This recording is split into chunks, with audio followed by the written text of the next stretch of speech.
তোমরা মনে করো খরগোশের বাচ্চা হলে তার মা পুষ্টি পায় না, তাহলে এরকম ডব দিয়ে এই মাকে দুধ খাওয়াবেন জাল দিয়ে।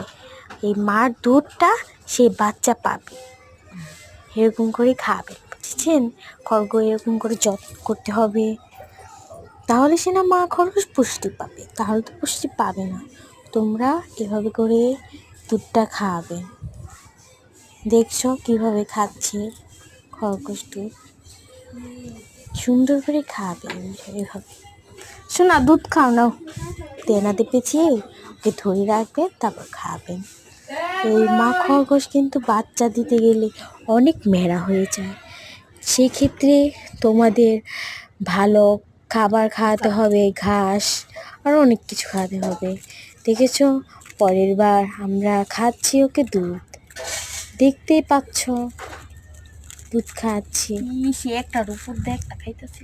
এভাবে করে দুধ খাবেন, মা খরগোশকে ধরে এভাবে করে দুধ খাওয়াবেন, তাহলে ভালো হবে। ঘাড়ের মধ্যে ধরে এভাবে করে খাবেন।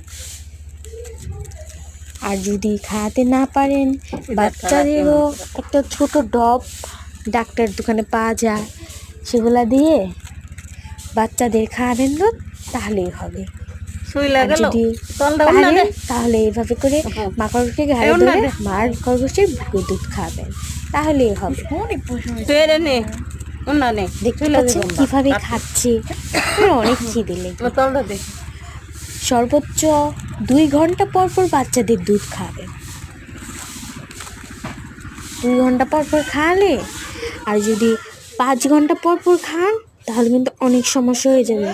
আর এই যে মা খরগোশ কিরকম পুষ্টি, গাজর, শসা, ভুসি, ঘাস, ভাত এগুলো দেবেন, অনেক ভালো হবে।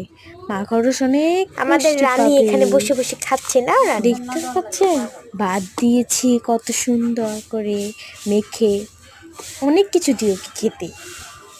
তোমরাও দিবে এইভাবে করে, অনেক সুন্দর মা খরগোশ। তোমরা যদি নিতে যাও কমেন্ট বক্সে লিখে দেবেন, তাহলে আমি বেচব।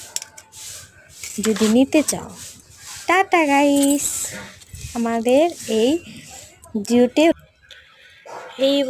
ভিডিওতে লাইক কমেন্ট শেয়ার